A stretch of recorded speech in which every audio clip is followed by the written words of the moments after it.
تعالى بقى انا اقول لك المعلومات ايه.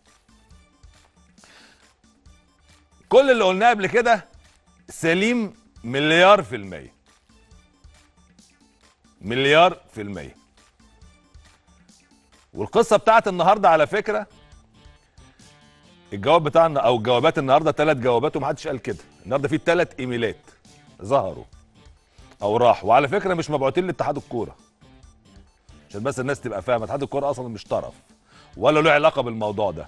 ده اتحاد الكورة معمول له CC، واللي فاهم في الايميلات والبريد الالكتروني والكلام ده فاهم يعني ايه CC يعني انت بتبعت لحد ايميل او لفلان وفلان وبتعمل CC يعني صوره، زي ما بتكتب طلب لحد وتكتب تحت صوره لمحمد شعبان.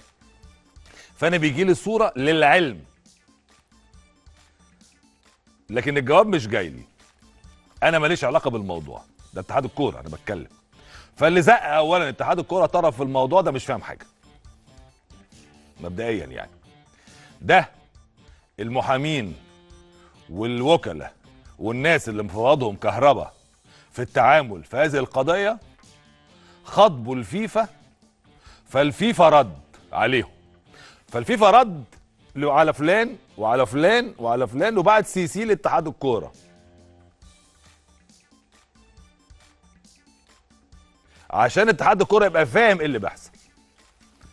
حلو، دي اول نقطه بس عشان الناس تبقى فاهماها. تاني حاجه الكلام ده حصل النهارده. يعني في ناس قالت اصل الجوابات دي قديمه، ليه تظهر النهارده؟ لا مش قديمه ولا حاجه، ده النهارده.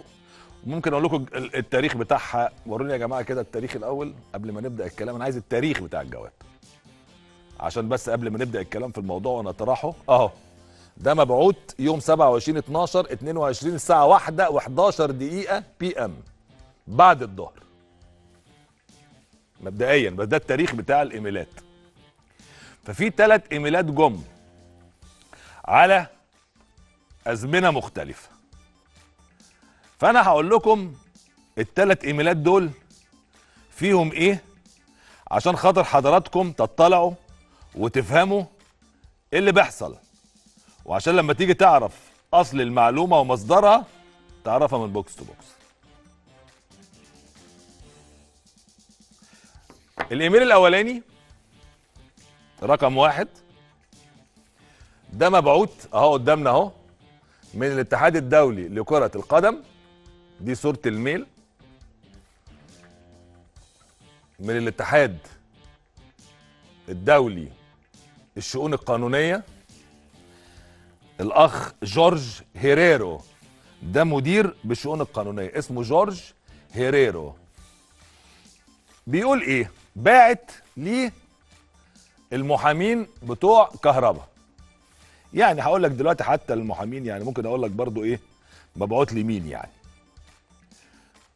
مبعوت يا سيدي حد اسمه AR يمكن ارب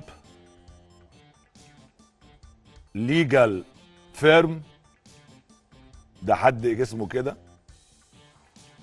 ومبعوت لحد تاني سيرفت يارد ميسي. طبعا خد بالك كهربا بيشتغل مع محامين هنا وبره عشان تكونوا عارفين يعني. والغريب ان مبعوت لعمرو الجنايني اللي هو رئيس اتحاد الكره الاسبق، كان رئيس اللجنه اللي قبل المجلس ده، اللي قبل اللجنه اللي قبل المجلس ده. يعني هو محطوط في الايميلات عمرو الجنايني من ضمن الناس. يعني الاتحاد الدولي يبدو انه مش عارف. عمرو الجنايني هو اللي تحتها الخط الاحمر ده من ضمن الناس اللي راح لها الايميل. يمكن التسريب من عند عمرو الجنايني مش عارف. يعني حد هيقول لي انت جبت الكلام ده منين؟ اقول له جبت من حور العين. حلو كده. وهتلاقي اهو في الCC بص اهو 2RA سبورتس اللي هو المكتب كذا المحاماه RA للرياضه للمحاماه يعني والكلام ده. وادي الCC فلان وفلان، وادي عمرو الجنايني في الCC، وAFA فوتبول في الCC اللي هو تاني سطر، وكل كذا اللي هو الاتحاد المصري لكره القدم. ماشي يا باشا. طيب ايه ترجمه الجواب؟ دير سير اللي هو عزيزي يعني. هو باعت الجواب ده للمحامين بتوع كهرباء. اول ايميل بقول له احنا استلمنا الاستفسار اللي انت عايزه هو محامي كهربا باعت عايز يعرف تاريخ انتهاء ايقاف كهربا ويلعب امتى. قال له احنا استلمنا الاستفسار وتم تدوين المعلومات اللي انت وضحتها، واحنا بنعيد لك الرساله السابقه اللي هي كانت من 11 يوليو، وبلغناكم فيها بالآتي: ان اللاعب محمود كهربا لم يسدد عقوبته الماليه اللي قررها الفيفا، وبناء عليه بنبلغكم ان اللاعب موقوف عن اي مباراه رسميه حتى يسدد الفلوس من 11 يوليو، على ان يكون الحد الاقصى للايقاف 6 اشهر. ونحن نشكركم على تعاونكم. جورج هيريرو، مدير بالشؤون القانونيه في الفيفا. حلو كده. ومكتوب تحت سطرين في الميل ده بيقول لك ان المعلومات اللي في الميل ده، الميل الاولاني اللي هو الصفحه الاولانيه، سطرين كده بيقول لك ان المعلومات اللي في الميل ده والفايلات اللي فيه سريه ولا تستخدم الا للاشخاص المقررين بالايميل. بس سريه على مين بقى؟ المهم الورقه الثانيه، هات لي بقى الورقه الثانيه. الورقه الثانيه دي مبعوثه من RA سبورتس لو، اللي هو ده اللي هو بقى الناس اللي هي المحامين بتوع الكهرباء، هم اللي باعتين للاتحاد الدولي لكره القدم، وعاملين نفس الCC برضه الاتحاد المصري والعمرو الجنايني وكل الناس، هم عملوا زي فورورد على الميل بتاع الفيفا وبعتوا برضه بنفس الطريقه. بس الورقه دي اللي بعت، او الميل التاني ده اللي بعته المحامين بتوع الكهرباء للفيفا، بيقولوا ايه بقى؟ بص بقى يا فندم، بعتينه مرسل للفيفا: بنعتذر عن الازعاج، وان اللاعب والنادي عاوزين يعرفوا ويتاكدوا ايه هو الوقت بالظبط عشان يتفادوا اي اخطاء، علشان اللاعب يرجع يلعب بشكل قانوني. واحنا فاهمين ان المفروض يرجع بدايه من 11 يناير 2023، فلو من فضلك تقدر تاكد لي هذا الكلام، مع الشكر. ورافق بيه الميل الاولاني. رد الفيفا في ميل تالت. هتقول الميل التالت ده التالت اهو من الفيفا برضو ل RA سبورتس وكل الكلام ده زي ما احنا قلنا كده، والجناين واتحاد الكره وكل الناس. قال له: عزيزي احنا وصل لنا السؤال اللي بتسأل عليه. حلو كده. احنا وصل لنا السؤال اللي سعادتك بتسأل عليه، وانا هقول لكم بقى ايه.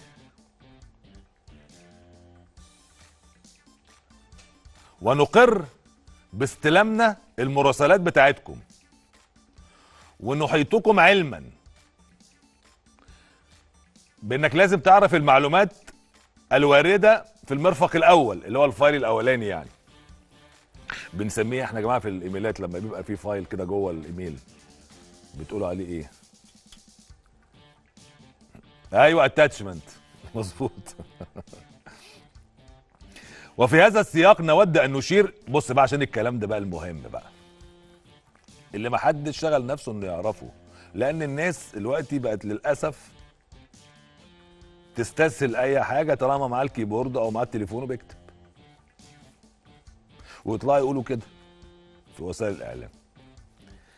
وفي هذا السياق نود ان نشير الى نص مراسلاتنا السابقه المرفق الثاني اللي هو التشتمنت الثاني، كان بتاريخ 11 يوليو 22، حيث قمنا باعلام الاطراف المنوطه بالاتي. من الاطراف المنوطه بقى اللي هو اللاعب كهربا، النادي بتاعه البرتغالي ألفش البرتغالي، النادي الزمالك، واتحاد الكره المصري، ان اللاعب محمود عبد المنعم عبد الحميد سلطان بين قوسين كهربا لم يلتزم بسداد الغرامه الماليه الملزم بها وفقا لقرار الفيفا ومحكمه التحكيم الرياضيه.